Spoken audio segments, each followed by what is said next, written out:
O'zbekiston Mundialdagi ilk golni kiritdi. Portugaliya va Angliya. Avvalambor assalomu alaykum. Jahon chempionatining bugungi asosiy o'yinlari haqida gaplashamiz. Video oldidan like bosib qo'yishni ham unutmang. Bugungi dasturimizni boshladik.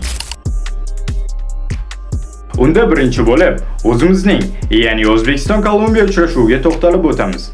Bunda hisob 3-1 hisobi qayd etildi va statistikalarda ham to'g'ri Kolumbiya yaxshigina ustunlikni ko'rsatgan bo'lishi mumkin, lekin o'yinda biz yaxshigina Kolumbiyaga qarshilik ko'rsata oldik. Va bunda Kolumbiyani bilamiz, o'yin oldidan ham Kolumbiya favorit edi. Ya'ni Kolumbiya bu anoyi jamoa emas, ya'ni u anchagina kattagina terma jamoalarga ham qarshilik ko'rsata oladi. U FIFA reytingida top 20 talikdan o'rin olgan va Kolumbiya bu bilmadim, to'g'risi adashmasam 2024-yilgi Copa Amerikada finalga ham yo'l olganda adashmasam Kolumbiya va Argentina bilan Argentinaga mag'lub bo'lgandi. Final yo'lida bo'lsa u Braziliyani ham mag'lub etib finalga chiqqandi, adashmasam. Va Kolumbiya bu boya ta'kidlab o'tganimdek anoyi jamoa emas va biz bu jamoaga qarshi yaxshigina qarshilik ko'rsata oldik deb o'ylayman. Va bundan tashqari havo va o'sha bo'lib o'tgan stadiondagi ularning Kolumbiya muxlislarining ko'pligi bu ham futbolda anchagina katta rolni o'ynaydi. Ya'ni to'g'ri siz bahona bu deb aytishingiz mumkin, lekin bir o'sha shu yili Chempionlar Ligasida bo'lib o'tgan voqealarni bir eslaylik. Ya'ni bunda Galatasaray bilan Liverpool o'yinida ikki tomon stadioni bir xil tempda, ya'ni ular juda katta bosim o'tkazishardi futbolchilarga. Galatasaray o'zining uyida Liverpoolni mag'lub etgandi va mag'lub bo'lgan Liverpool o'zining uyiga Anfieldga Galatasarayni olib kelib 4-0 hisobida mag'lubiyatga uchratgandi. Ya'ni stadion, muhit, atmosfera va o'sha yerda bo'layotgan havo harorati va unga stadiondagi muxlislar, hamma narsa futbolda kichkinagina detal ham futbolda anchagina katta rolni o'ynaydi.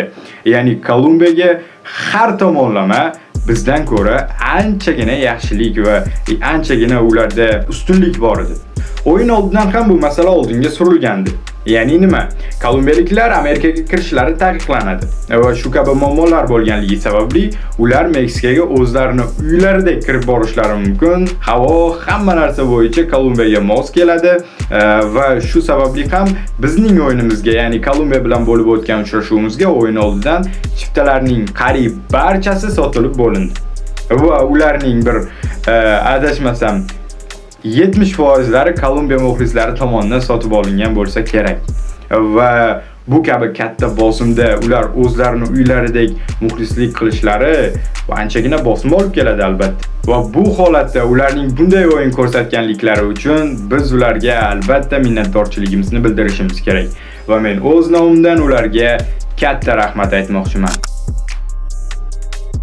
Unda keyingi uchrashuvga o'ta qolaylik. Portugaliya Kongo hisob durang 1-1. Statistikalarga yuzlanadigan bo'lsak, albatta Portugaliya oldinda va Portugaliya to'plar nisbati bo'yicha 5 barobar oldinda va to'plar nisbatini chetga surib qo'yganimizda o'yinning 80-daqiqalarigacha Kongo zarbalar bo'yicha va aniq zarbalar bo'yicha Portugaliyadan ustun edi. Va bu Portugaliya uchun bilmadim. Ya'ni Kongoning himoyasi shu darajada tartibli o'ynaganki, hattoki Portugaliyaga zarba berishga qo'ymagan. Portugaliya bo'lsa har doim o'sha zona raqib jarima maydonchasi ichiga yorib kirishga harakat qildi, ammo Kongo bunga yo'l qo'ymadi. Biladi Portugaliya ham bu o'yindagi 1 ochkosi bilan bu ancha uzoqqa bora olmasligini va Kolumbiya bilan o'yinga barchasini olib qo'yishi Portugaliya uchun ham yomon bo'lishini biladi. Shuning uchun bilmadim, Portugaliya biz bilan o'yinda anchagina qattiq kirishsa kerak, lekin nega biz hech bo'lmasa shu nima desa bo'ladi, Portugaliya yutganda ham salgina bo'lsa-da erkinlik bilan kelish ehtimoli bo'lardi Portugaliyaning, lekin bu biz uchun anchagina yomon bo'ladigan bo'ldi va o'tgan jahon chempionatida ham Argentina birinchi o'yinda mag'lub bo'lgandi. Ya'ni omadsiz boshlagandi chempionatni. Ammo oxirida nima bo'lgandi? Argentina chempion bo'lgandi. Ya'ni Portugaliyadan ham birinchi o'yin bilan hamma narsa hal bo'ldi deyish qiyin. Lekin yomoni yana o'sha keyingi o'yin biz bilan. Xo'p, bir nima qilishga harakat qilamiz, baribir oxirigacha kurashamiz. Bizning yigitlarga ishonamiz albatta. Omad, nima ham deymiz? Omad. Unda Angliya Xorvatiya uchrashuviga o'tamiz.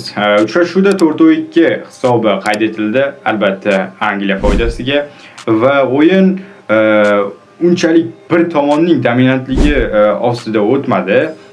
O'yinning birinchi bo'limida Xorvatiya yaxshigina qarshilik ko'rsatgan Angliyaga va birinchi bo'limdagi hisob 2-2 hisobi qayd etilgan va Xorvatiyaning birinchi goli bo'lmadi. Juda ajoyib, juda go'zal tarzda kiritilgan. Ikkinchi bo'limda Angliya bor ustunlikni o'z qo'liga olgan va Xorvatiyaga hattoki hujum qilishga ham qo'ymagan bir tarafdan va ikkinchi bo'limda o'yin natijasini hal qilgan, yana ikkita gol kiritib Angliya hisobni 4-2 ga olib kelgan va Angliyadan Bellingham gol kiritgan va Rashford gol kiritgan va Harry Kane dubl qayd etgan va o'yinning eng yaxshi futbolchisi albatta Harry Kane bo'lgan va u bunga loyiq. Sizning bu mundialdagi favoritingiz qaysi jamoa?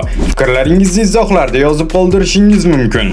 Keyingi ko'rsatuvlarda ko'rishguncha sog' bo'ling, salomat bo'ling.